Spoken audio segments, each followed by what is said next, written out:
Nagsisimula sa kama ang astig na lalaki at sa itim na kasuotan sa tabi niya, alam mo nang may bumagsak na. Nagising siyang balisa. Teka, bakit ako nasa hotel?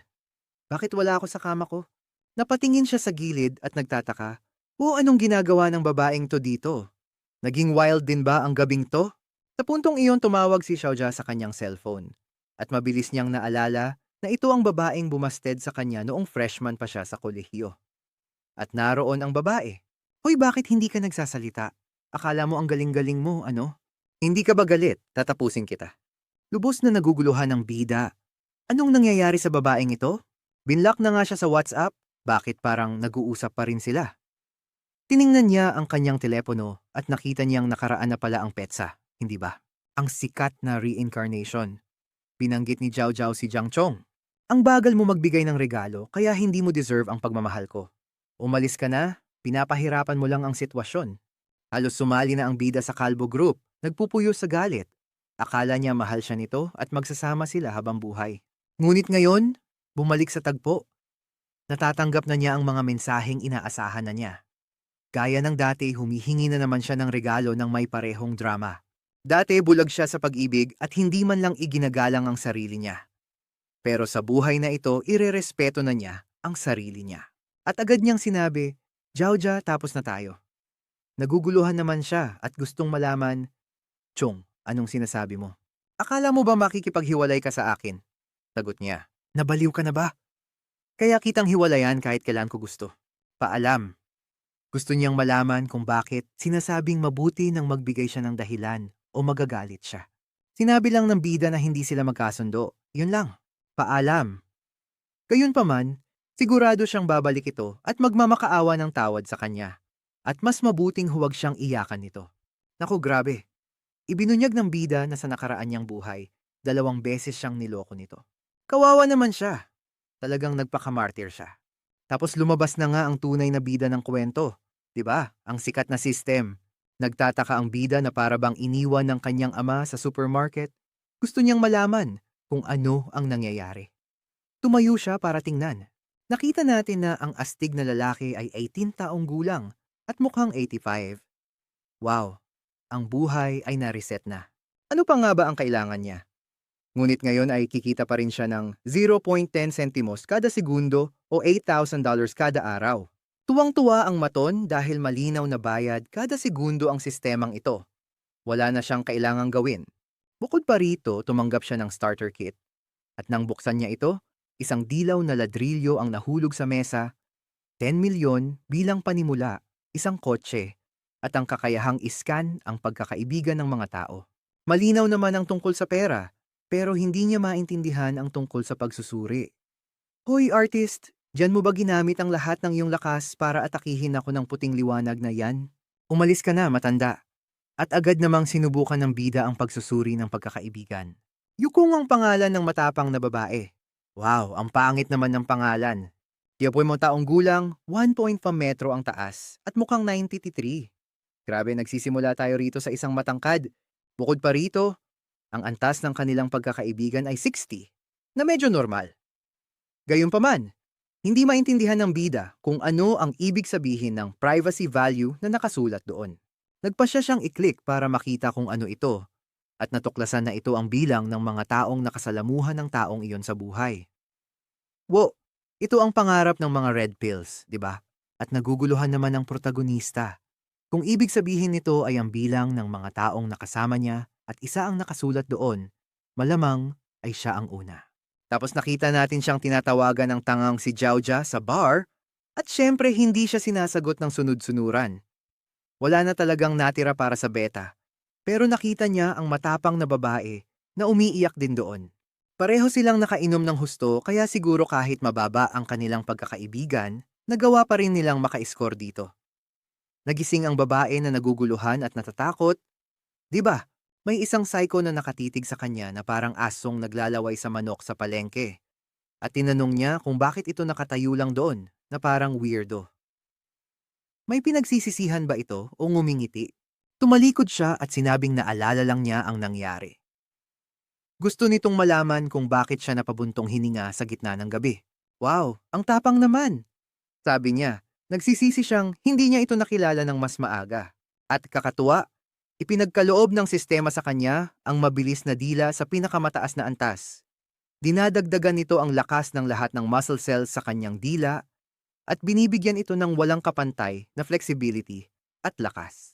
Lumabas na natuklasan natin ang maliit na sistema na meron si PDD at nagpasya ang lalaki na subukan ang kanyang mga kasanayan doon mismo. Ginamit na niya ang pinakamalakas na muscle sa katawan. At tila, isa itong sikreto dahil sinabi ng babae na napakagaling niyang humalik. Ibang-iba raw ito. Simulan niyo ng sanayin ang mga dila niyo. Paano niyo kaya yan sasanayin? Good luck dyan. At least nakapag-almusal na ang bida. Maya-maya pa, nagising siya sa kama na may pera sa tabi niya. Anong nangyayari? Naguguluhan din siya tulad ko, di ba? Nagtataka kung ginawa siyang... Nag-iwan pa nga ng 10,000 yuan ang babae at sinabing sulit ang bawat sentimo ng gabing iyon. Iniisip ng bida na nawala sa sarili ang babaeng ito at sa kanya pa nagpabinyag. Tapos nagbayad pa. Talagang wala yata sa wisyo. Sayang at hindi niya nakuha ang numero niya. Tapos nakita niya na ang critical card na napanalunaan niya ay may pagkakataong magparami ng kanyang gastos mula potom bang muliwuno hanggang 50 beses basta't ito ay mas mababa sa 100,000 Chinese coins na hindi naman ganoon kalaki. Gayunpaman, tuwang-tuwa ang protagonista dahil naibalik siya sa nakaraan kasama ang sistemang ito. Gusto niyang maging isang magnate sa mundong ito. Ang maganda, dahil nasa nakaraan siya, alam niya ang ilang kumpanyang sisikat. At ang una niyang dapat gawin ay mag-ipon ng sapat na pera para makabili ng share sa mga startup na yon. Nakita mo na ba yung oso na nakatayo lang sa harap ng tubig? Naghihintay na may dumaang isda. Yan ang katumbas niya sa tao. Nasa tabi ng magarang kotse ang isang magandang babae, naghihintay sa may-ari nito. Naroon naman ang protagonista. Nag-iisip tungkol sa real estate, paggawa ng pera, at kung ano pa. Hanggang sa biglang nagpadala ng halik ang mga ngaso, nagtatanong kung ito ba ang kotse ng lalaking gwapo. Napatingin ang bida at nasabing, "Nako, dumating na ang baliw." Sumagot siya, "Oo, anong kailangan mo?" Diretso agad ang babae at nagtanong kung pwede siyang ihatid sa lugar na kailangan niyang puntahan dahil barado raw ang mga tubo sa kusina niya ayon sa app. Diretso talaga siya. Inilunsad ng protagonista ang friendship scanner. Nakita niyang Chen Liaki ang pangalan nito pero 28 lang ang privacy ng babae. Wow. Kahit 90 ang friendship, masasabing accessible ang babaeng ito. Pati ang protagonista ay nagulat at naguluhan sa 90% na friendship na ito. Medyo sobra nga para sa bagong kakilala. Binaliwala niya ito at sumakay sa kotse na medyo naguguluhan. At wow, talagang sinabi niya ang gusto niyang sabihin. Sabi niya, 28 na lalaki na raw ang naglinis ng tubo niya, kaya sa susunod na lang daw siya tumawag. Ano ba yan?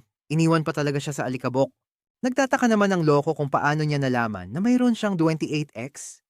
Nalulungkot siya dahil hindi raw araw-araw nakakakita ng gwapo at mayaman. Nang marinig ito ng isang matanda, lumapit siya. "Oh, binibini, narinig kong may problema ka raw sa tubo mo. Magpapakilala ko. Ako'y may 10 taong karanasan sa propesyon." Gayunpaman, pinaalis na niya ang manyak. Naguguluhan ang matanda. Wow. Naku, binibini, hindi naman kayang ayusin ng batang yan ang tubo mo. Ako nang bahala dyan. Sinabihan ni Chiki ang lalaki na umalis. Nananggugulo siya. Habang nagtatawanan ng mga lalaki sa paligid, hindi maintindihan ng matanda kung bakit.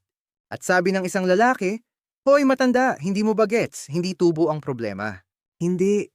Gusto niyang may ibang bagay silang tanggalan ng bara.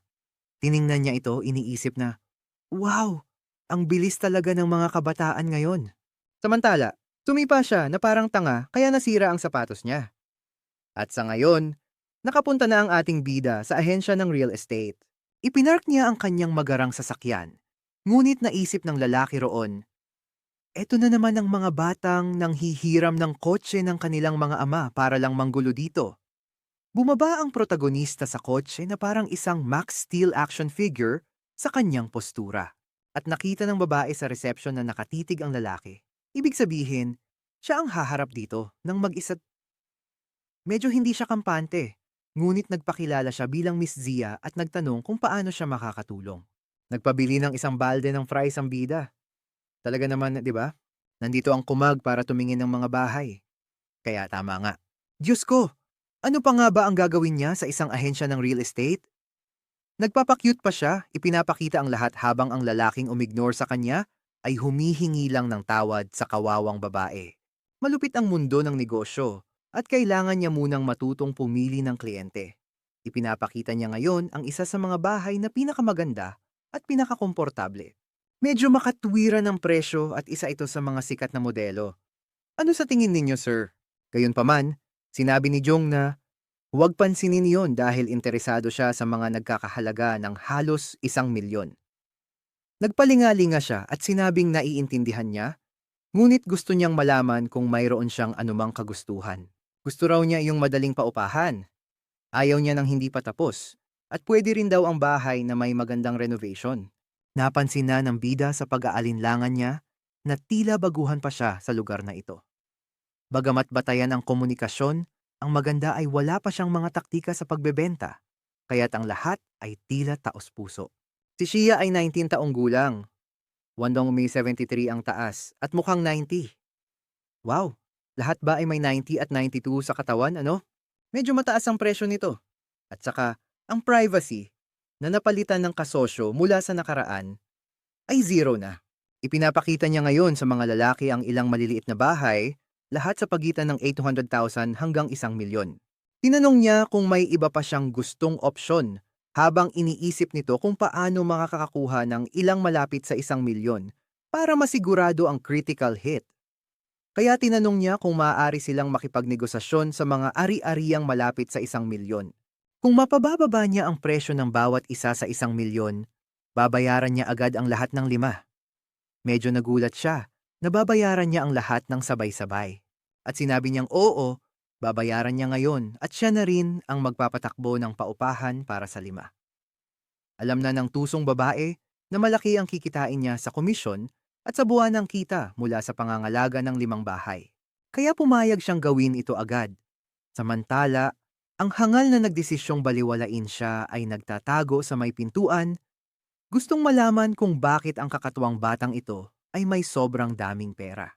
Makalipas ang 1 oras, dumating ang manager at sinabing tapos na ang kontrata para sa 5 at kukuha ang babae ng 2% ng komisyon. Sabi ng bida, perpekto. Ipinagkatiwala niya kay Sia ang lahat at tatawag na lang daw siya para sa mga bagong bibilhin. Dito, aktibo ang critical hit at syempre, nakakuha siya ng maraming 50x at 40x. Kung binili niya ang mga nagkakahalaga ng 800,000, ang kabuuang pagkakaiba sa pagpaparami ay napakalaki. Bukod pa rito, tumaas ang kanyang level dahil sa paggastos at ngayon ay kumikita na siya ng 0.8 yen bawat segundo. Napagdesisyunan ng protagonista na kung ganito ang sistema ng paggantimpala, kailangan niyang gumastos ng kaunti pa. Agad niyang tinawagan si Zia at sinabing gusto niya itong makausap, habang ini-imagine naman siya nito na nagsasabing hindi ito ang huling pagkakataon nila. Kinakagat tuloy ng dalaga ang kanyang mga daliri. Ganyan ang nagagawa ng kapitalismo sa isang mabuting manggagawa, ano? Kawawa naman. Ayan siya, nagdurusa sa mga ilusyon para lang kumita ng kaunting pera. Pero kahit ganon, nag-aalangan pa rin siya. Matatag ang loob ng babaeng ito. Sabi niya sa ating bida na, baka mamaya, hindi. Dapat daw ay mas kilalanin muna nila ang isa't isa. Siya naman naguguluhan, gustong malaman kung ano ang sinasabi niya. Hinihingi lang niya ang kanyang bank account. Gusto niyang malaman kung bakit, at sumagot naman ang lalaki na siya ang swerte at gusto niya itong makita muli sa ibang pagkakataon. Dahil ba nakatanggap siya ng 50x doon? Pero syempre, iba ang iniisip ng kawawa. Ilang minuto lang, nagpadala ulit siya ng 35,000 Chinese coins at nagpadala ng K-pop dance na nakahawak sa ulo. Hindi ko alam kung anong gulo ito. Ang miserableng babae. Umabot na sa mahigit 200 milyon ang dinala sa kanya, kaya naman pala. Umabot na sa 85 ang friendship at ipinapakita na ng matapang ang QR code. Nagbago na ang ihip ng hangin. May dinner date siya ngayong gabi at napansin ng bida ang isang picture na ipinadala mula 50 hanggang 80. Maliwanag nga, ang mundo ay para sa mayayaman. Nagpalitan sila ng WhatsApp at ang tusong isa ay nag-iisip na agad ng kung ano ang mangyayari sa kanya. Samantala, ang bida naman ay nagpapaalam na agad at sinasabing magkikita silang muli. Pero, tila naguguluhan siya, hindi ba? Akala niya yayayain siya nito, pero nasa kotse lang ito at nagpapaalam. Wow. Nasa bahay ang bida. Mayroon siyang ama at ina. Kay bihira naman nito sa mga ganitong kwento. Kadalasan, patay na sila ng 50 taon. Hiniwa naman ng ina ang mga pakwan para sa anak. At nagtataka ang ama kung bakit hindi ito sumama sa graduation trip ng eskwela. Gusto raw niyang bisitahin ang Shanghai dahil balak niyang mag-aral doon. Wow! Mapagbigay ang ama basta sinabi lang niya na ayos lang. Ililipat na raw niya ang pera para sa biyahe, habang sinasabi ng ina na huwag masyadong palayawin ang bata dahil baka maging mama's boy at walang magkagusto. Iniisip ng protagonista na talagang nakaapekto ito sa kanya sa nakaraang buhay niya na isa siyang mangmang, hindi ba? Siya ang beta. Ngunit sa pagkakataong ito, tiniyak niyang makakakuha siya ng mabuting manugang.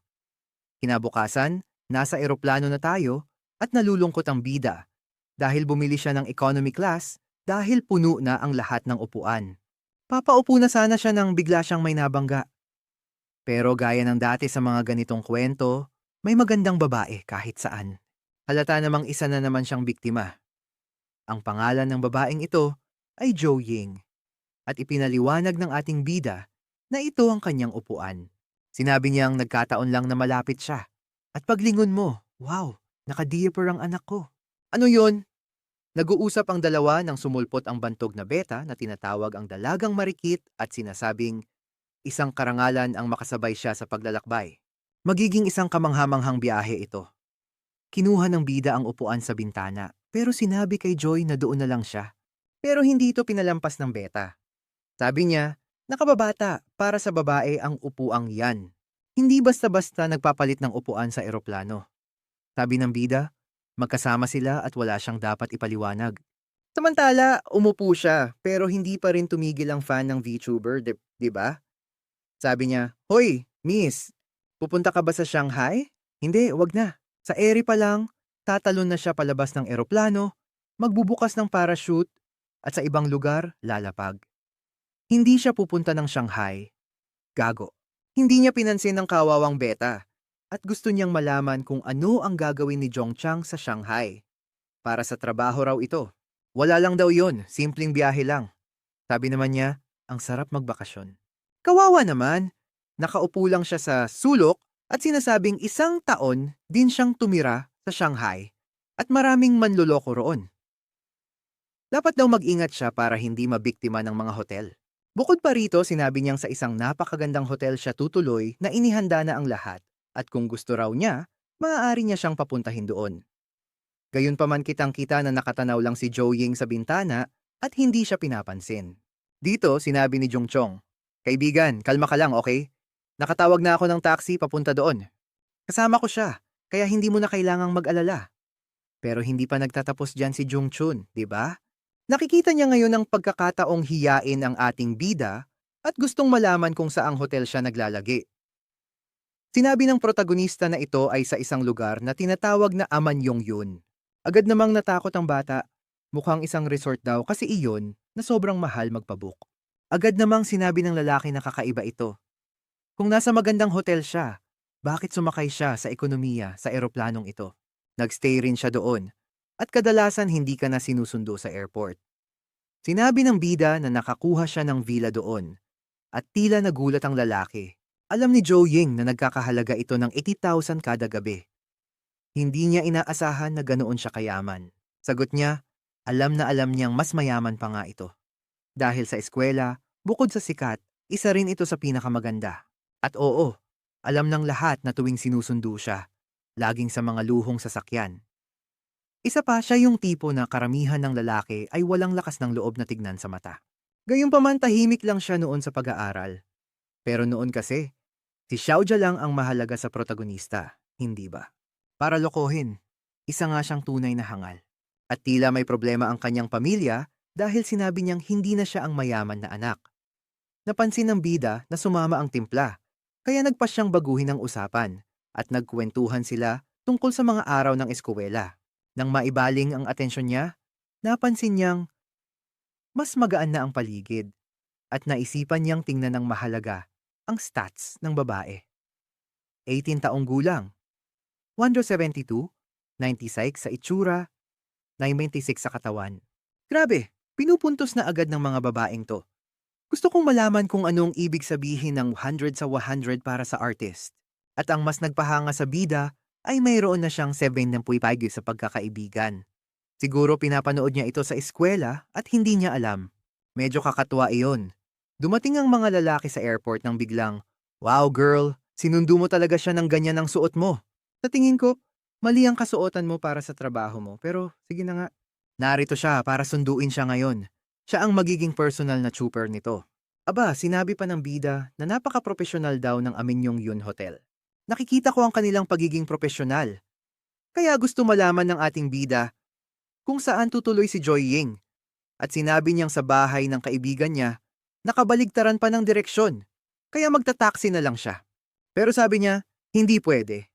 Sumakay na raw siya sa taxi at ihahatid na nila siya. Samantala, nagtatago si Jung Chong doon, galit na nagsasabing hindi dapat magdusa ang dilag na iyon sa kamay ng isang masamang tao. Maya-maya pa, dumating sila sa tutuluyan ni Joe Ying at hiningi niya ang kontak ng ating bida. Sinabi niyang huwag kalimutan ng pangako at saka ini-scan ang code. Mukhang nagbabantay si Jiang Chong para hanapin ang tamang oras para mapahiya ang lalaki. Pero ngayong iniwan na niya ito doon, wala na siyang magagawa. Makalipas ang kalahating oras, ang ating bida ay nasa kanyang bahay, iniisip na talagang perpekto ang kanyang pinili. Magpapasya na sana siyang maligo nang dumating ang matapang para tumulong. Naguguluhan niya itong tinanong kung kasama ba ito sa serbisyo. Lumingon siya at sinabing magising na raw siya sa katotohanan, nandyan lang siya para hugasan ang likod niya. Medyo kakatwa pa rin para sa kanya, hindi ba? Sasabihin niyang hindi naman talaga kailangan. Pero patuloy siyang pinapalapit nito gamit ang maliit na guwantes, na bahagi raw ito ng pagpapagaling. Umupo na nga ang loko doon, ano? Akala mo naman komportable. At saka napakaganda pa niya. Kung may espesyal na serbisyo, hindi siya magrereklamo. Lumilipad na naman ang isip niya, ano? Iniisip na niya na nag-aalok ito ng mga tinatawag na dagdag na serbisyo. Nagtataka siya kung bakit tila nag-aalab ito. Masyado bang mataas ang temperatura ng tubig? Samantalang gusto lang niyang maintindihan kung paano siya nananatiling kalmado sa sitwasyon na ito. Sinabi niya sa kanya na ibahagi ang kanyang mga gawain para makapagpahinga siya. At sinabi naman nito na ngayong gabi ay may reception para sa isang VIP event at gusto niyang malaman kung gusto niyang sumali. Tinanong niya kung ano ang dahilan at sinabi niyang may ilang platinum members na nag-o-auction ng mga alahas. Gusto niyang malaman kung may espesyal na kasuotan at sinabi niyang wala, pumunta lang doon. Walang masyadong formal. Sa sandaling iyon, nakita natin siyang dumating kasama ang ating bida at sinasabing nasa Titanium Village siya kaya dapat nilang respetuhin ang bata. Nagpaalam siya sa lalaki, sinabing magsaya ito at umalis. Grabe, hindi talaga nila tinulungan ang biktima. Hindi man lang natin nalaman ang pangalan, walang pagkakaibigan. Ano yon? Sabihin mo sa amin. Naglalakad sa pasilyo ng NPC, nakita niya ang mga taong nag-uusap tungkol sa 5 milyon, 4 milyon. Ang subasta ay para sa gintong Rolex. Tuwang-tuwa ang lahat, naghiyawan, nagtaasan ng presyo. At alam ng bida na galing sa hinaharap na tataas pa ng husto ang presyo. Kaya naman, tumingit siya at nag-alok ng 15.5 milyon. Gayunpaman, hindi basta-basta papatalo ang mga tao. May nagtaas pa sa 16, 17, 18. Humanga ang mga tao na ang batang 35, ang bida natin, ay talagang agresibo. Pumalo ng 3 beses ang matanda sa gavel sa halagang 18 milyon. At sa wakas, naibenta na ito. Sa puntong iyon, may kakaibang mga lalaki ang sumulpot, di ba? Nagpakilala sila bilang Wong Jiang at Chin Fen. Medyo kahina-hinala nga ito para sa bida, hindi ba? Anong gusto ng mga mayayamang batang ito mula sa Shanghai sa kanya? Sabi ng batang blonde na si Chin Fen, siya dapat ang number 8 at gusto niya ang relo. Pero mukhang nagustuhan ito ng bata. Eksperto kaya siya sa mga mamahaling relo? Sabi ni Chang, hindi raw siya eksperto at hindi rin nag-aaral. Sa katunayan, ngayon lang siya bumili dahil gusto niyang sumubok ng bago. Sabi ng lalaki, nakakabaliw. Sinong bibili ng relo na 18 milyong dolyar sa unang pagkakataon? Dapat ay nakita na niya ang isang taong katulad niya. Ngunit aniyay kararating lang niya sa Shanghai para mag-aral sa universidad. Pinupuri siya ng pinupuri ng lalaki. Kesyo noong 18 anyos siya, wala siyang ganoong katapangan. At sinabi niya sa ating bida na dapat silang magkita ulit sa susunod. Ay nako, ang kakatwang lalaking ito. Ano kaya? Ewan ko. Talagang ang bait niya. Alam mo, ang mundo ay para sa mga matatalino. Kaya kung hindi ka matalino, ikaw ang tanga. Sa munting usapan na ito tungkol sa gastos sa relo, muli niyang pinaangat ang sistema at ngayon ay kumikita na siya ng 1 yuan kada segundo. Alam niyang para sa maraming tao, malaking halaga na yon. Pero para sa kanya na gustong maging isang magnate, hindi pa iyon sapat. Habang umaakyat siya sa hagdan, napansin niya si Kang, na tinatawag niyang Shia siya. Tawagin na lang natin siyang Shia siya. Mas mabuti na rin yon. At ang matapang, nakabihis at nakilala siya, sinasabing siya raw ang lalaki noong gabing iyon. Aniya niya na isa siya sa pinakamagandang kasama na nakasama niya. Ang gabing iyon ay kahanga-hanga at binayaran pa siya. Pero hinawakan siya nito at sinabing galit siya. Akala niya tinutulungan niya ang isang mahirap na 2 anyos na estudyante. Pero mukhang may pera pala ito. Pero ang matapang, umaatake na. Pumupulupot sa likod niya at sinasabing estudyante nga raw siya. Kailangan niya ng bagong leksyon at umupa ng villa sa lugar na ito. Bakit hindi na lang sila pumunta doon mamaya? Ano ba ito? Medyo may problema sa dila ang babae. At sinabi niyang marami siyang nainom at kailangan niyang magtrabaho ng husto. Wow! Ngunit sa sandaling iyon may nagsabi kay Shia siya na tumigil. Isang lalaki pala na nagngangalang Jiang Yu, ang dating kasintahan niya. Sinasabi nitong wala siyang gagawin, pero sumagot lang siya na wala itong pakialam sa mga ginagawa niya. Hinawakan niya ang braso nito at nagbabala na kahit anong mangyari, magpapakasal sila. Wow, pero hindi siya basta-basta dahil sinabi niyang hinding-hindi siya magpapakasal sa isang nakikipaglaro sa kaibigan niya. Gayunpaman, itinuro siya nito at nagbabala na nangyari na ang engagement party at nagkasundo na ang mga pamilya. Kahit anong mangyari, mapipilitan siyang magpakasal. Pero sabi niya, nakakadiri raw ito at gagamitin lang siya para magtakip habang nagpapakasaya sa ibang lalaki at babae. Nagpasya ang lalaki na gamitin ang 100% ng populasyon na magagamit. At sa puntong iyon, nagbigay ang sistema ng 2 option sa ating bida. Pwede siyang umalis at tumanggap ng kasuotan ng Ninja Turtle. O sampalin ang lalaking ito ng 2 beses, makakuha ng 3 beses na pisikal na pagpapahusay at isang bad luck card. Sabi ni Jong Chen, hindi siya magiging duwag sa buhay na ito. Nang sabihin ng sistema na ang enhancement na ito ay makapagpapabuti sa bilis, lakas, at kakayahan sa paggaling, agad niyang sinampal ang lalaki. Hoy bida, dudurugin mo ba ang bungo ng lalaking yan? Huwag kang magpadalos-dalos. Arestuhin ka, pare. Dahil dito, nagkaroon din siya ng 10% pang pagkakaibigan sa masungit na babae. Samantala, dumating na ang ibang staff ng hotel para kunin ang batang bugbog sarado. Tatawag sana siya ng pulis dahil inatake siya pero ayaw ng hotel na magpatawag ng pulis. Maraming mayayamang tao rito. Makakaabala lang iyan sa lahat. Mas mabuti pang tumahimik na lang ang batang to. Sinabi ni Xiao Xiao sa ating bida na huwag mag-alala. Kapag nagpatawag siya ng pulis, sasabihin niyang ginugulo siya ng lalaking to at siya ang nag-umpisa kaya niya ito ginawa. Ang tanga naman, nakatayo lang doon sa gitna. Tatawag ako ng pulis. Sisilipin nila ang mga kamera at lahat kayo rito. Magbabayad. Ano to? Pero sa likod, may isang lalaking may hawak na machete na nagsasabing ginugulo ng kanyang asawa ang isang tao. Nako, mas mabuti pang papasukin siya dahil lilipulin niya ang lahat. Ngayon, si Jiang Yu ay nakaluhod at nagmamakaawang patawarin. At aba, may isa nang sumubo sa liig. Dito ang bida ay tumanggap ng 2 pagpipilian. Ang option 1 ay tumakas kasama si Xia Xiao at magkaroon ng 300 cash. Walang espesyal. Ang ikalawang option ay pigilan ng kriminal, magkaroon ng 5 puntos sa itsura, at ang kakayahang maging isang HM breast masur. Tila, ito talaga ang gigolo system kung saan kasanayan lang na may kinalaman sa pagpapasaya sa mga babae ang makukuha niya. Ang tanging dahilan kung bakit ayaw pigilan ng protagonista ang krimen ay dahil ililigtas niya si Jiang Yu. Pero mas importante, kailangan niya ang kakayahang ito. Agad-agad, ginamit niya ang enhancement card na nakuha niya sa pagsampal sa bata. Dahil kailangan niyang pigilan ang isang magnanakaw, nagpasya siyang ilagay ang lahat sa lakas at agad na naramdaman ang kakatuwang paglakas ng kanyang mga kalamnan. Nang lumapit ang lalaki, inunahan niya ito at sinuntok sa bibig. Dahilan para bumagsak ito sa pader. Impresado sina siya at Beta, gustong malaman kung paano niya nagawa yon. Gusto tuloy malaman ng lahat sa party kung sino ang astig na bumugbog sa lalaking to sa isang suntok lang.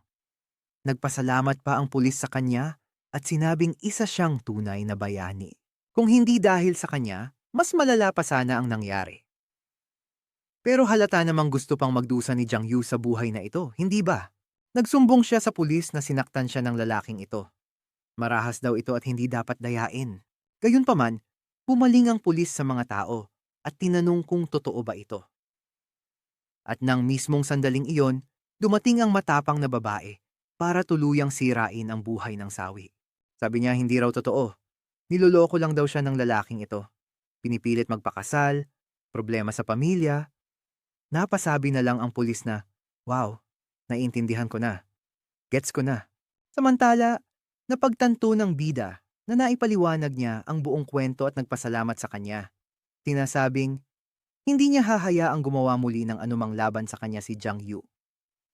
Pagkatapos, nagbabala ang opisyal na wala sila roon para pag-usapan ang mga emosyonal na sitwasyon. Nalutas na ang krisis, aalis na sila. Gusto pang magpumilit ni Jiang Yu habang napagtanto ng bida na walang tigil at walang pagsisisi ang lalaking ito. Gusto niyang tingnan ang mga kamera. Tapos, nakita niya ang tungkol sa malas na card. Naku, nagpapakalat siya ng kamalasan sa mga tao. Sa sandaling iyon, tumunog ang kanyang telepono at ipinabatid sa kanya na tila may nakapag-withdraw ng 200,000 mula sa kanyang bank account. Agad siyang nagulat at sinabing, hindi siya iyon. Dapat mabawi ang perang napunta kung saan man. Sa gitna nito, may babaeng tumatakbo at sumisigaw na desperado. Sinasabing may nagmaneho ng kotse niya at bumangga sa puno. Ano ba ito? Talagang bayolente ang malas na card. Taranta namang lumabas ang binata para alamin ang nangyayari. Labis na nagulat si Xiao Xiao sa nakita. Habang sinasabi ng bida na ang malupit na tao ay nagdurusa sa buhay na ito, sasabihin ko naman na ang matapat na tao rin ay nagdurusa. Ang mundo ay hindi patas, kaibigan ko.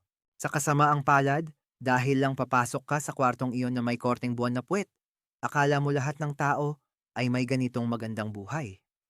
Buwisit. At ayan na nga siya, hindi ba? Sabi niya, kailangan daw tingnan ng ate niya kung nasaktan ba siya sa away na to. At tinanong niya kung ayos lang ba sa kanya na mayroon siyang ganoong kasintahan. Sumagot naman, ang bida na hindi. Nagulat lang siya na ganito umasta ang lalaki.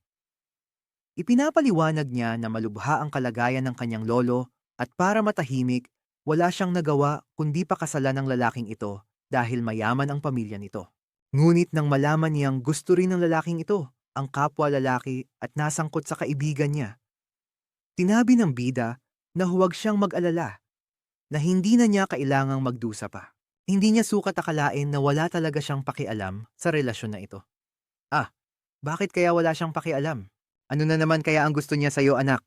Pagkatapos, hinila niya ito palapit at sumandal sa suporta ng baba.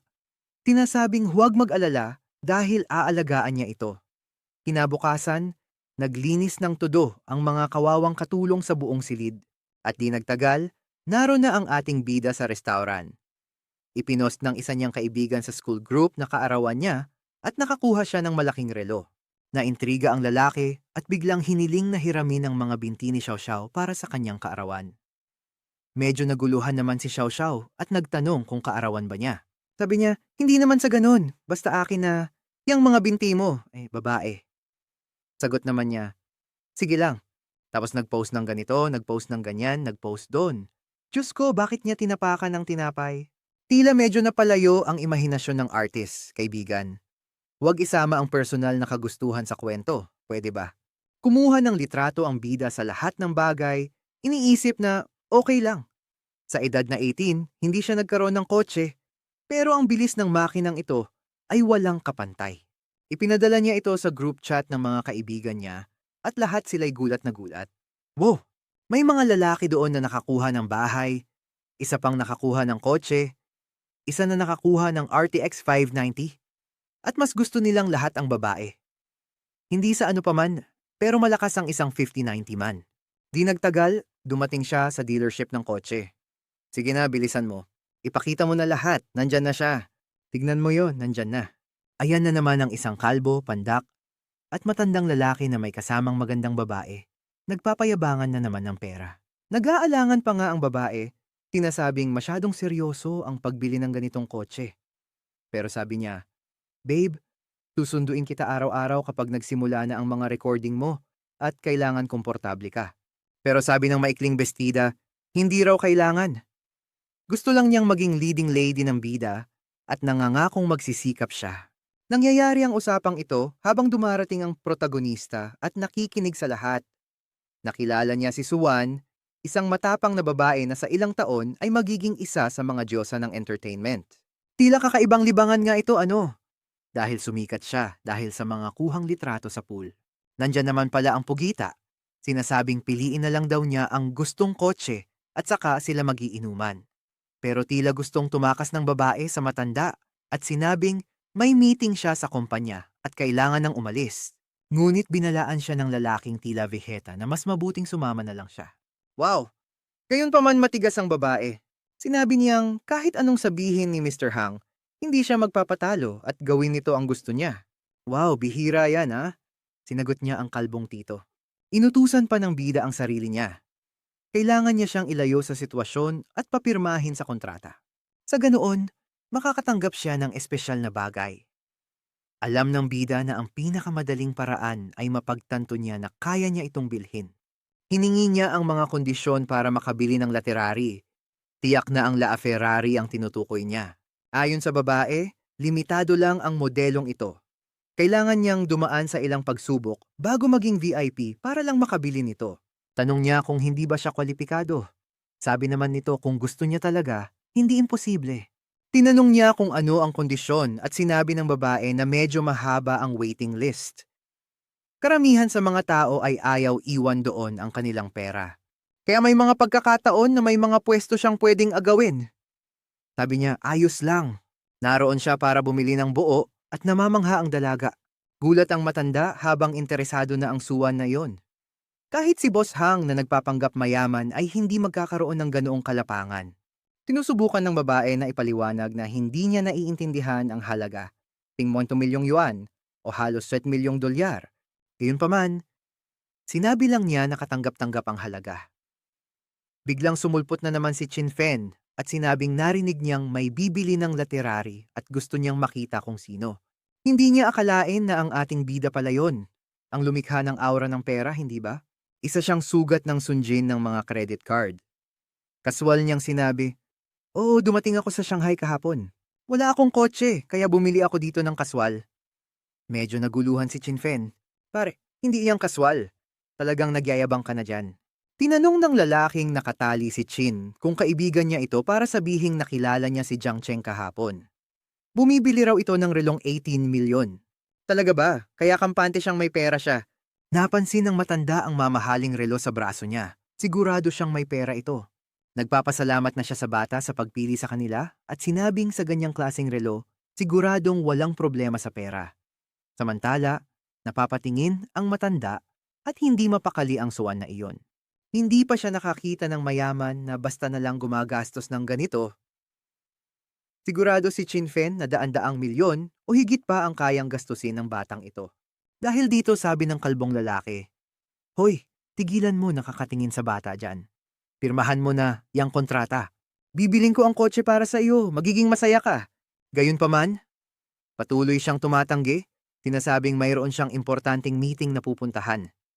Pero bigla na lang sumugod palabas ang matanda sa galit at sinabing pagod na siyang makipag-usap sa kanya. Humanda na lang siyang mapabilang sa blacklist ng lahat ng kumpanya. Bago pa siya makareact, may tumawag na sa kanya. Bigla na lang, nandyan ang bida, hindi ba? Sabi niya, narinig niya ang usapan tungkol sa investment na pinalampas niya. Hindi na siya kailangang mag-alala. Kung hindi nag-invest ang matanda, siya ang gagawa nito. Naguguluhan yata ang kawawa, ano? Hindi pa nga niya kilala kung sino yon. Matatakot din ako. At least sigurado siyang kaya ng lalaking ito ang yaman ni President Huang. Sa kabilang banda, hindi niya gustong makipagtalik kahit kanino. Sabi niya, pero tuwang-tuwa naman at kinukuha ang WeChat chat ng lalaki at mag-uusap daw sila bukas. Ayos lang daw yon. At sa wakas, nagpalitan sila ng mga kontak. Doon, Gusto malaman ng bida kung kailan niya makukuha ang kotse at sabi ng matanda, aabuti ng kahit 1 taon. Iyon ang pinakamaikli. Nilinaw naman ng gagong si Jong Chong na isa lang siyang pobreng nagkapera, hindi niya alam na ganito katagal bago makuha ang sasakyan. Ngayon ay balisa na siya dahil maiiwanan na naman siya. Pero itong si Chin Fen na pinaghihinalaan ko pa rin ay nagsabing mayroon daw foreign brands na ipapakita at maaari silang pumunta doon. Gayunpaman lumipat ang eksena sa Renhi Restaurant ng gabing iyon. Si Xiao ay nagbihis na parang isang regalo ng Pasko.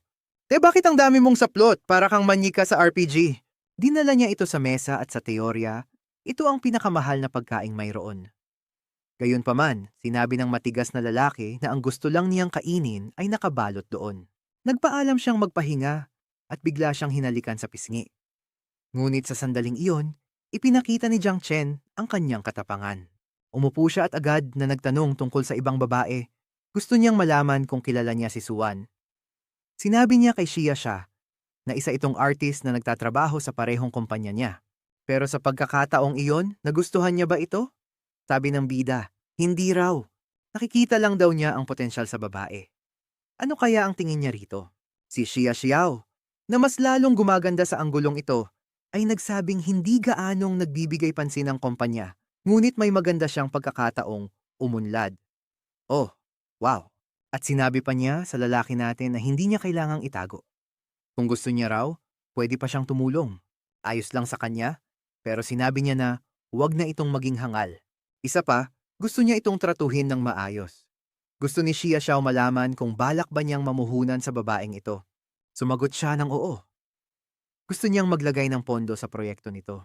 Sinabi ni Xiao Xiao na hindi lang niya babayaran ng multa, kailangan din niyang gumawa ng sarili niyang kumpanya. At bilang isang mabuting protagonista, gusto na niyang pagtrabahuhin si Xia Xia at ipaubaya sa kanya ang lahat. Alam niyang dahil may sapat siyang pera para suportahan ang kumpanya sa tulong ng sistema, kailangan lang niya ng isang talentadong mamamahala at ayos na ang lahat. Gayunpaman, sinabi ni Xiao na ayaw niyang maging shareholder. Hindi, gusto lang niya ng normal na suweldo at sapat na yon. Pamamahalaan lang niya ang operasyon. Pero pagkatapos, sinabi niya na hindi niya aalagaan ang lahat ng walang parte. Magtatrabaho raw siya ng mabuti at kikita ng pera. Kawawa naman siya, nagpapakatanga dahil sa emosyon, akala mo'y nagiging anghel. Habang nagdadrama siya, tumutunog naman ang kanyang telepono. Si Wanwan na sigurong pinapakilos ang lalaki. At ngayon kinabukasan na. Tumasakay na sa kotse ang matapang. Binunot niya yon sa kanyang puwitan at nagtatanong na agad ang ating bida kung saan sila pupunta sa Lujiawi Hotel at narito na tayo sa restaurant. Tinanong niya kung anong klaseng kwento ang gagawin nila kung ito ay isang malaking proyekto. Aniya-niyaon, isa itong kahangahangang drama. Ang kabuuang puhunan ay 5 milyon. Ngunit tila hindi interesado ang protagonista. Hindi sapat ang 10 milyon para makagawa ng isang kahangahangang bagay sa mga panahong ito. Ipinaliwanag niya na maliit lang ang produksyon at kailangang bawasan ang gastos. Higit pa rito, ang pinakamahalaga ay ang kwento. Tinatanong niya kung gusto niyang tingnan ng script pero tumanggi ito.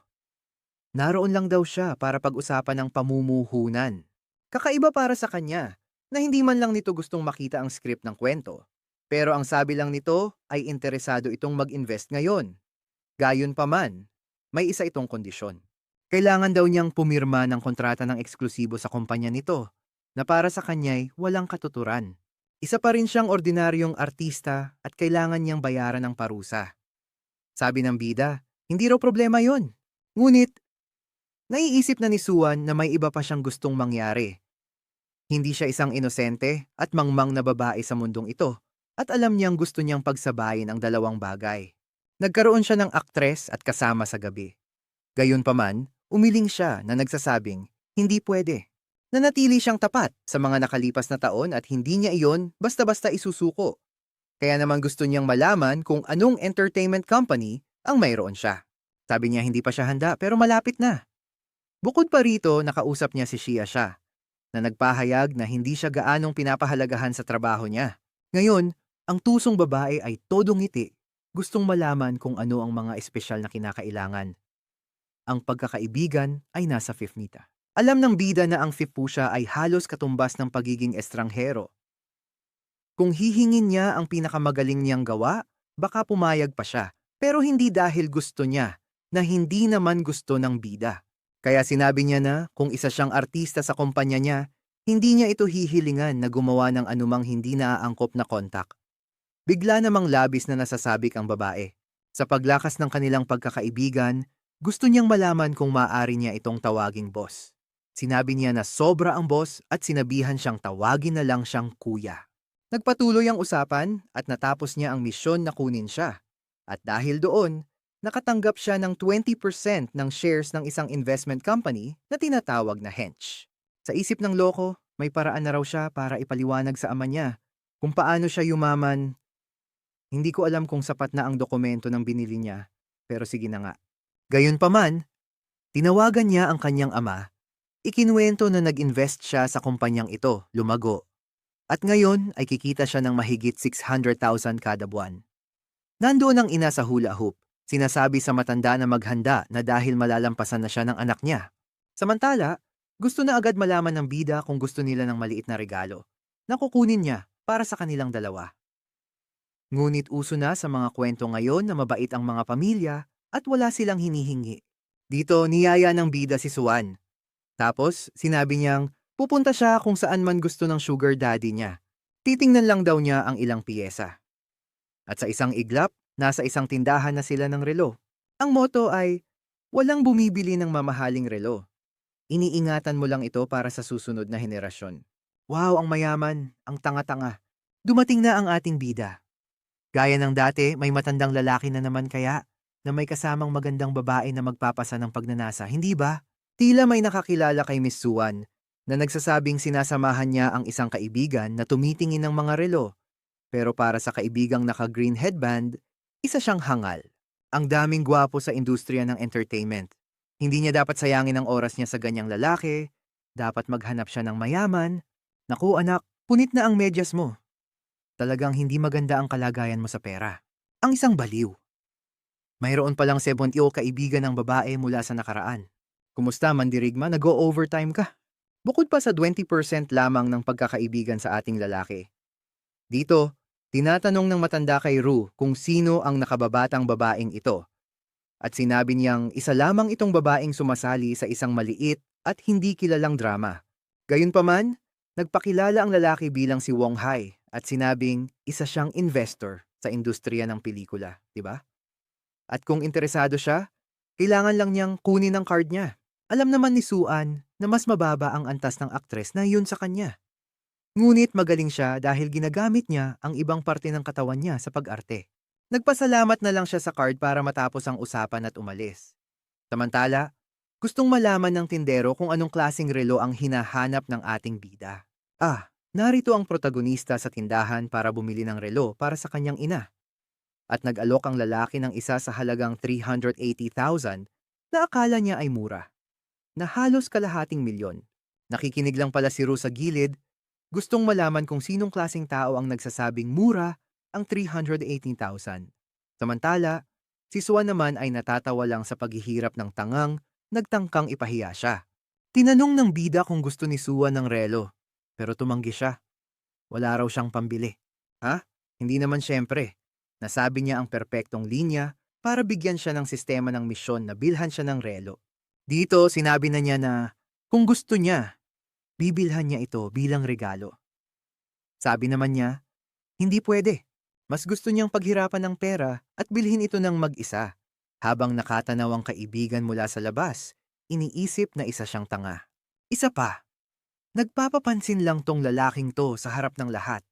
Malamang titingin lang yan sa maraming relo at aalis nang walang bibilhin. Dito isinusuot ng tindera ang mga relo sa lalaki, na aniyay napakagwapo. Inayos niya ito sa kanyang pulso at sinabi niya, perpekto. Gusto niya raw iyong masikip. Talagang kakaiba naman ng isang to. Hoy, ikaw nakakaiba. Tigilan mo nga yung mga biruan na yan. Napansin naman ng bida na lumalim na ang kanilang pagkakaibigan. Mukhang may sayad din ito, ano? Inutusan niya ang tindero na ihanda ang dalawa. Medyo nagulat pa nga ang lalaki, hindi ba? Natakot naman doon ang babaeng nakatalo na sa 6 na football team. Mukhang hindi nga nagpapayabang lang ang loko at may pera talaga. Samantala, Hinihiling din ng bida kay Suan na tingnan ang mga pambabaeng relo doon. Dalawa ang dapat niyang piliin. Ipinakita ng lalaki ang isa na natatakpan ng mga diamante, napakagarbo sa halagang 150,000. Isinuot ito ng babae sa kanyang pulso at kitang-kita ang pagkamangha. Nagpakumbaba siya at humiling ng isa na nagkakahalaga ng 38,000. Gayunpaman, sinabi na agad ng bida na ipa-charge na lang ang isa pa sa card. Gusto rin niya ang dalawang iyon. Kinikilig naman siya, hinahawakan ang kanyang pulso at nagpapasalamat. Pero sinasabing hindi siya dapat naglalakad na may suot na ganito kamahal. Sinabi niyang huwag siyang mag-alala dahil kikita pa rin siya ng malaki para rito. Gayunpaman, kahit na ayaw pa rin niyang tanggapin at sinabing mas mabuti kung ibigay na lang niya ang dalawa sa kanyang ina. Ngunit sinabi niyang ang bagay na nasa kanyang pulso ay bagay lamang sa isang batang babae. Pagtawanan lang ang kanyang ina kung lalabas itong may suot na ganyan. Talaga bang tatanggihan niya ito? Hindi niya alam ang sasabihin, pero sinabi niyang ayos lang, talaga na ngang mapagbigay siyang amo. Samantala, dinala na ng lalaki ang card doon. Sinasabing aprobado na ang bayad at nagngingit-ngit na sa galit si Ru. Paano nagkaroon ng relo na mas maganda pa sa kanya ang isang hamak na babae tulad ni Swan? Halata namang nag-aalangan ng matanda, hindi ba? Hinihingi pa niya ang modelong alam niyang wala naman at aalis na. Sabi niya, sayang at wala, babalik na lang daw sila. Tinanong ng nagbebenta kung gusto ni Miss Linru na magpareserba. Gusto pang tumingin ng iba, pero halata namang wala rin siyang pera. Sinabi na lang niyang mag-uusap na lang sila sa ibang araw. Samantala, natapos ng bida ang misyon at nakatanggap ng 3 beses na cashback. Wow, gagastos talaga ng malaki ang lalaki. Pumunta kami sa tindahan ng bag at ganun din, di ba? Pagdating doon, tumingin-tingin. Sabi, kukunin ko ito. Agad namang napahanga ang babae sa counter. Sabi niya VIP customer na raw sila. Nanginginig naman ang tusong isa. Pero sa gabi, dumating kami sa bahay ni Suan na halatang nag-alok, di ba? Inaalok siya ng tubig. Pero nagpakipot pa siya at sinabing delikado doon at baka may mangyari. Wow! At umalis talaga siya. Nag-iisip habang siya'y papalayo. Ha? Taktika pala yon ng kontrabida, ano? Sabi niya hindi raw. At nadismaya siya. Gustong malaman kung hindi ba talaga ito interesado. Ano to, te? Anong posisyon ba ang ini-imagine mo, Diyos ko? Ang artista. Huminahon ka nga, pare. Hindi ito gym. Akala mo ba'y nasa Olympics ka? Pagdating sa bahay, naroon ang katulong na naghihintay sa ating bida. Hindi ba? Sino na naman kaya ang lumalangoy habang siya'y naghihintay na may hawak na tuwalya? Impresyonado siya dahil sa tagal na niyang nagtatrabaho doon, bihira ang kumukuha ng VIP rooms ng higit sa 2 araw. Pero mukhang balak niyang tumira doon ng 1 linggo. Kaya naman, kailangan niyang magbigay ng walang kapintasan na serbisyo. Samantala, gusto namang malaman ng bida kung anong kakaiba at espesyal na makakain sa lugar na yon. Sabi niya, may Chinese, Italian, French at Japanese food ang hotel. Talagang napakasarap. Mayroon pa ngang espesyal na gintong isda na may truffles na galing pa kung saan. Nagpasalamat siya. Mukhang gusto niya iyon. Pero nagpapatulong din siya sa pagmamasahe, hindi ba? At heto na. Kinakabahan na ako. Lagi na lang nakasuot ang batang ito ng kaniyang mga brief na may mga ibong baluktot. At akala pa naman ng kawawang lalaki, madali lang ang masahe. Pero naapektuhan na siya ng gravity. Bukod pa doon, mukhang may aromatherapy pa. At humanga siya habang nagsasalita ang kaibigan para lang umupo siya at magpahinga. Tila naguguluhan ng bida. Gustong malaman kung bahagi ba ito ng serbisyo o may iba pang nangyayari. Oh, wow.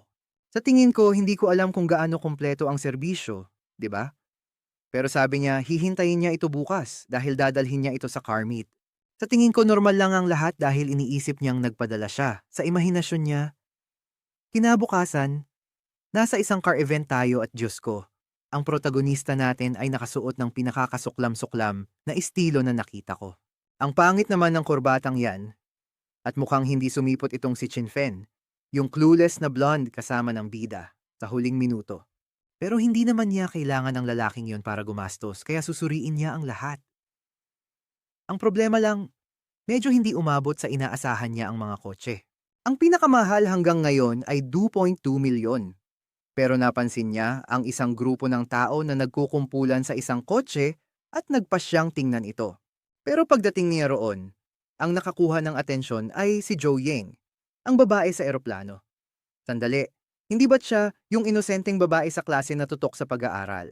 Anong ginagawa niya dyan? At may isa na namang nagpapapansin. 'Di ba? Gusto raw malaman kung kailan matatapos ang shift niya. Yayayain daw siyang mag-date. Pero sabi ng katabi niya, huwag na raw itong tawagan dahil mataas ang tingin nito sa sarili. Medyo nag-aalangan si Joe Ying kung paano sasagot ng dumating ang bida. Mga kaibigan niya pala mula sa eskwela at gusto niyang malaman kung anong meeting ito na hindi siya inimbita. Sabi ng isa sa mga lalaki, hindi raw niya akalaing pupunta siya at nagtanong naman ng bida kung hindi ba raw siya dapat sumipot. Sa totoo lang, iniisip ng isa sa kanila na sinadya nilang gumamit ng ibang grupo para hindi niya malaman. Kung sa bagay, anong ginagawa niya roon? Nagbubulungan naman ng mga lalaki habang gustong malaman ng mga babae kung anong nangyari. Hindi pa nga katagal mula nang huli silang magkita, pero mas gwapo na siya ngayon. Nagparetoke ba siya sa Shanghai? Binanggit ng kawawang lalaki ang berdeng buhok at sinabing mas maayos ang bata, pero hindi pa rin siya kayang pantayan. Tumawa si Henang at nagtanong, "Tama, anong ginagawa ng lahat yan?" "Bibili sila ng kotse." Sabi ng babaeng nakasuot clown, "Imposible. Parang may pera naman sila para dyan." Nakasalubong lang nila ang mga kaibigan nila sa may pinto at nagpakuha ng litrato. Dahil nalaman nilang naroon si Joe Ying, nakaklase nila kaya interesado ang lahat. Tapos may nakita ang protagonista na kahanga-hanga. Ang kaibigan niyang bagong graduate ay mayroon ng 30 kaibigan noon pa man. Bukod pa rito, ang friendship count niya ay 90, ibig sabihin, magiging madali lang. Ang kaibigang kulay ube ang buhok ay mayroon lamang 2 kaibigan noon. At ang bilang ng kaniyang pagkakaibigan ay 75. Wow, pero mukha siyang 80 Tafnium. Diyos ko, ang gulo naman ng mga sukatan dito. Sa tingin ko mga 60 lang siya. O baka naman may tinatago siyang espesyal. Sino kaya? Gusto namang malaman ng protagonista kung bakit ang taas ng friendship count ng mga babaeng ito. Hindi naman nila siya gusto, ni hindi rin nila siya kinakausap sa klase. Gusto namang malaman ng babaeng orange ang buhok kung anong trip niya at kung anong ginagawa niya roon. Samantala, binaliwala ito ng ating bida at binati si Joe Ying. Sinabing, mas maganda pa siya kaysa noong araw na iyon. Nakatutok naman si Joe. Gustong malaman kung pumunta rin ba siya para tumingin ng mga kotse. Sumagot siya ng oo. Naghahanap nga raw siya ng bibilhin. Sinabihan na siya agad ng kaibigan niya na bumalik sa realidad. Siya na dating nag-i-scooter lang papasok, bumibili raw ng ganyan. Binanggit pa ng lalaki ang presyo ng iba't ibang kotse at binati pa siya ng bida, Sabi niya, alam na alam talaga ng class president ang tungkol sa mga supercar. Sayang lang at hindi siya bumibili. Wow, naku bida. Ang walang utang na loob naman, no? Tinalakan ba naman niya agad yung tao? Pinakiusapan pa sila ni Joe Ying na lumayo doon. Grabe, sinisira niya ang trabaho ng babae. Nagiging usap-usapan na sila, nako. Bigla na lang, hinawakan niya ang mukha niya at sinabing nagpunta siya roon para maghanap ng kotse dahil regalo raw sa kanya ng pamilya niya dahil nakakuha siya ng mataas na grado sa pagsusulit sa universidad. Medyo weird na sinabi naman ng babae na magtanong na lang siya sa ibang babae dahil wala siyang alam sa mga kotse. Pero hindi mapigilan ng lalaki, mas gusto raw niyang matuto kasama siya. Sinubukan ni Jiang na tulungan ng babae, sabay sabing, "Tama na pare." Sabi na nang hindi niya naiintindihan, di ba bro? O nandito ka lang ba para makipag-usap sa Diyosa? Sinabihan ng lalaki si Jiang na tumigil na. Nanggugulo pa nga siya eh. Pero biglang nagtanong ang bida kung sakaling bilhin niya ang kotse, kasama ba ang modelo? Tumatawa si Joying, sinasabihan siyang tumigil sa pagbibiro, at sinasabi rin iyon ng kaibigan niya, di ba? Na para bang may pera siya para gawin iyon. Bigla namang dumating ang manager niya at nagbabala na hindi siya sumasahod ng duusan kada araw para lang makipag-usap sa kaibigan. Kawawa naman. Napagalitan tuloy siya. Sabi pa rin ng bida, "Wow, Zudong, nakipag-usap ka pa sa babae na pahamak tuloy sa trabaho. Kay walang responsable." Tapos sinabi ng bida sa dealer na hindi masyadong maganda ang kotse, pero pinaganda ito ng modelo. At gusto niyang malaman kung kasama ba siya. Agad namang tiningnan ng boss ang kanyang relo at sinabi sa lalaki na kasama sa sasakyan ang pananggalang na pintura para sa film. Hindi ko alam kung ano ang ibig sabihin nito, pero sinabi ng ating bida na ikarga na lang sa card. Nagtataka naman ang mga kaibigan niya kung nasiraan na ba siya ng ulo at ipapahiya lang ang sarili niya na parang mayroon siyang 8 milyon na basta na lang gagastusin. At ang body collector naman ay halatang excited na. At nanginginig na sinabihan ni Li Shuong si Zhong Changying na huwag masyadong mayabang. Mapapahiya lang siya at mawawalan ng trabaho si Zhou Ying. Pero sabi ng bida, kaya niya binibili ang kotse ay dahil mismo sa kanya. Siya ang makikinabang dito. At sumang-ayon ng boss. Kung bibilhin nga ng lalaki, mapupunta kay Zhou Ying ang komisyon. Aba, 82 na agad ang friendship level niya, ano? Mabilis ang mga pangyayari. At gustong malaman ni Zuong kung susubukan nga ba ng bata ang maalamat na trick na, "Oops, frozen ang card ko. Tatawag ako ng tao dito at mawawala." Pero ang bida, sinabi lang sa boss na i-charge na agad sa card dahil nagmamadali siya. Sa isang iglap, tapos na ang transaksyon at pinupuri na ng lalaki ang bata. Sinasabing ihahanda na niya ang papeles at pinakiusapan si Zhou Ying na asikasuhin ang bata. Naguguluhan si Sudong. Paano biglang nakabagsak ng 8 milyon ang lalaking ito? Hindi makapaniwala ang lalaking green ang buhok. Nagpapakababa raw pala ang bata sa eskwela. At ang isa pang babae, 95 na ang friendship. Maya-maya, kailangan na niyang magpalit ng damit sa banyo. Nag-aalok siyang sumakay sa kotse. Pero sabi ng lalaking kulay ube, two-seater daw, di ba? Wala raw siyang pwesto. Pero sabi ng 95 girl, kailangan nang bumalik sa trabaho si Zhou Ying at magbenta pa ng maraming kotse. Ang protagonista naman, sinusubukang intindihin kung bakit patuloy na tumataas ang pagkakaibigan nila ng babaeng ito. Talagang kakaiba siya. At sinamantala niya ang pagkakataon para biruin ito. Sinasabing si Zhou Ying lang ang babagay sa kotseng iyon. Tapos nagkomento ang babae na nabalitaan niyang nakipaghiwalay na ang protagonista kay Xiaojia. Lumilitaw na si Zhou Ying pala ang nagnakaw sa kanya. Ang plano niya ngayon ay tiyaking hindi sila komportable. Si Joy Ying naman, tila interesado sa impormasyong ito, hindi ba? Akala niya sila pa rin ni Xiaowa at iniiwasan ito ni Jiang, sinasabing walang kinalaman si Joy sa paghihiwalay nila ni Xiaojia. Kahit pa inaamin niyang tinong mababaliw ang sinumang lalaki sa kanya. Tapos napansin ng kaibigan niya ang kanyang relo, di ba? At sinabing may mali. Nagpapanggap lang ba siya sa eskwela? Sabi ng bida, tahimik ang buhay niya noon. Pero nang makatapos siya ng pag-aaral, ginantimpalaan siya ng mga magulang niya at hindi siya nakatanggi. Tapos sinasabi ni Zudong sa grupo na mas mabuti pang umalis na sila, di ba? Wala na raw silang dapat makita pa doon. Gayunpaman, mapilit ang babae at iniimbitahan siyang maghapunan sa 95, tumanggi ang bida at sinabing mag-usap na lang sila pag nasa Hongqiang siya.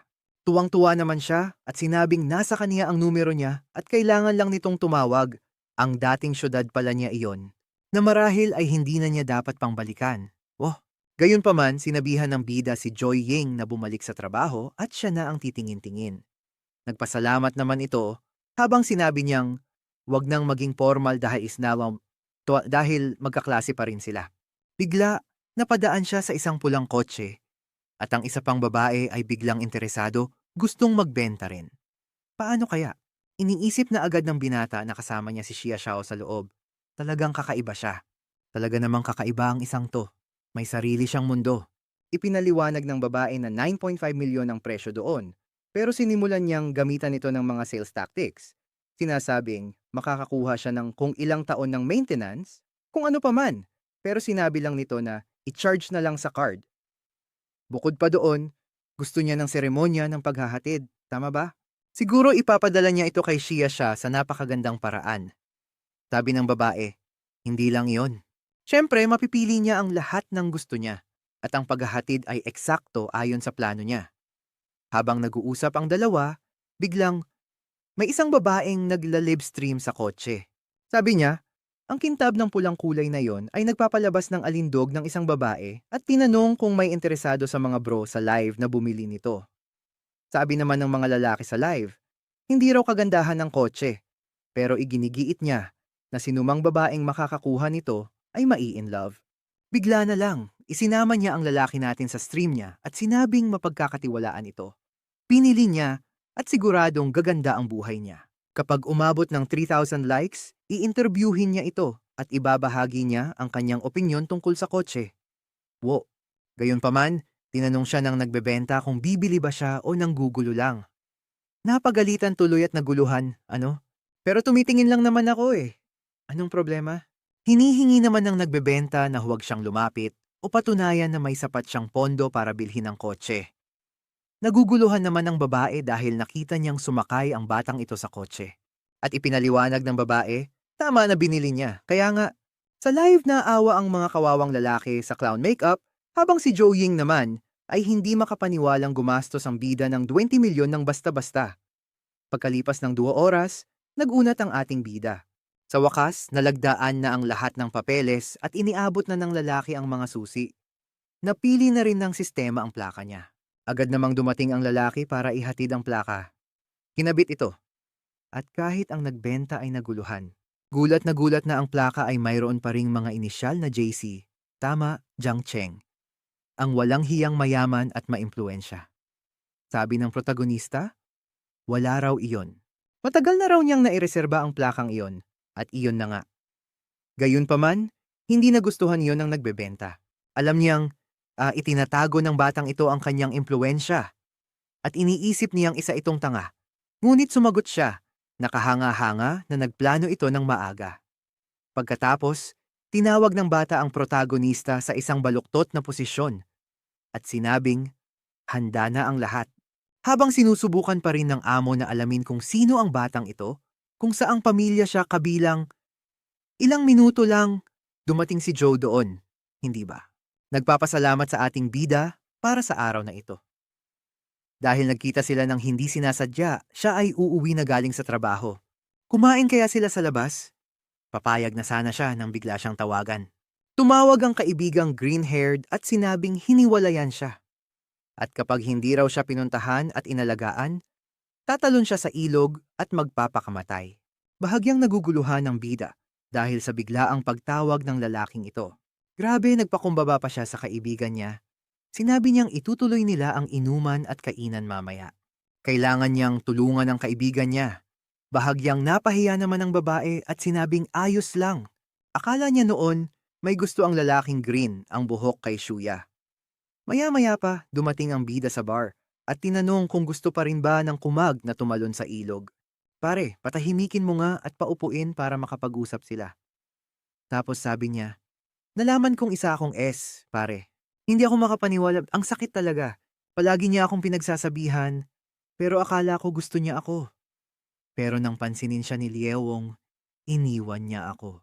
Pinapaliwanag ng protagonista ang nangyari at sinabi niyang sinundan niya ang dalawa, tapos nakita niya silang naglalandian at gumagawa ng maraming bagay na sumira sa puso niya. Diyos ko, walang natira para kay Beta. Sabi ng bida, wala pa ngang nagsisimula ng maayos, di ba? Bakit ang laki ng nabasag sa puso niya? Patuloy pa rin sa pag-iyak ang lalaki, pero sabi ng bida, mas mabuti nang wag siyang lumapit. Sa tingin ko, yung babae na yun ang narito na noong 95. Iyon ay dahil magkakasakit si Jong. Grabe, napalayo ang protagonist doon. Pinakiusapan siya ng kaibigan na magpaliwanag.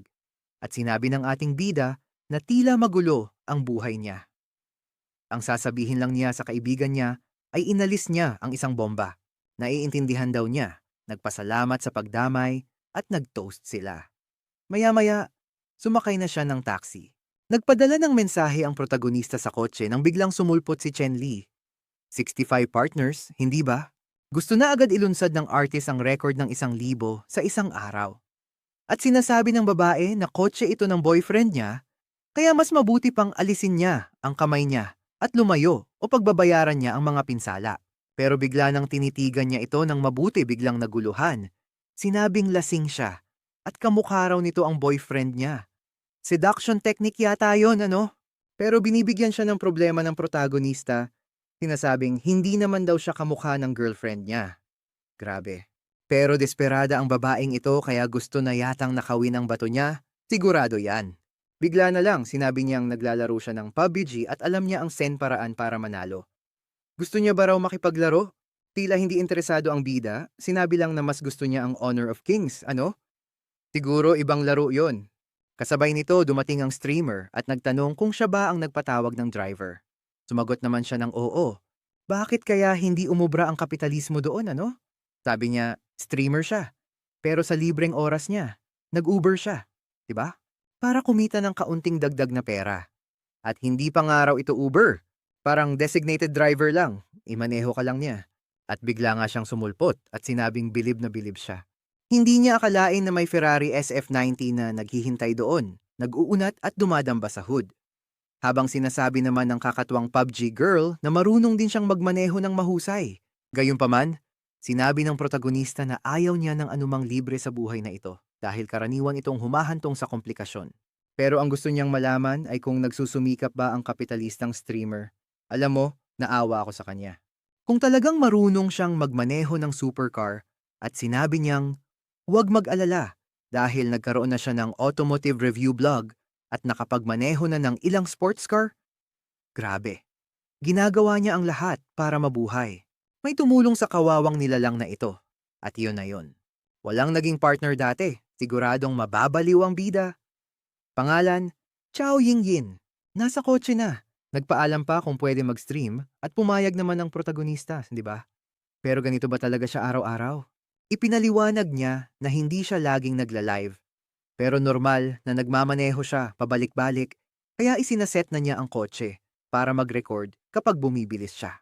Nakita ng protagonista na Chia ang pangalan niya sa live at nagtataka siya kung bakit wala siyang naging partner dati. Akala mo tuloy madali siyang makuha. Nakita niya rin na ang pinakamalaking nag-donate sa live niya ay 300 lang at nakakaawa iyon. Nagtanong pa siya, tama, nandiyan ka na, may mahigit 10,000 views, pero walang nagdo-donate. Ngayon ay ipinaliwanag na kung bakit kailangan mong magtrabaho at magmaneho naman, di ba?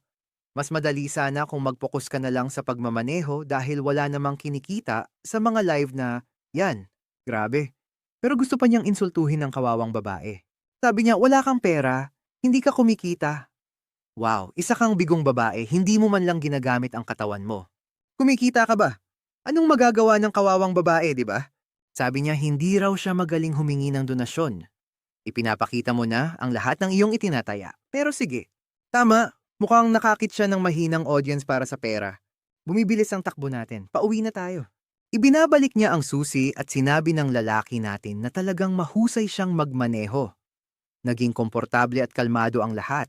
At nagpasalamat lang siya at humihingi ng magandang review. Bukod pa doon, gusto niyang malaman kung anong klaseng livestream ang gusto niyang panoorin. Sabi niya, ang pinakamagagandang livestream lang at nagtanong siya kung kasama ba siya doon. Kung gayon, baka pwede siyang magpakita ng kaunting suporta sa kawawang ito. Bigyan siya ng kaunting tulong sa kanyang ranggo.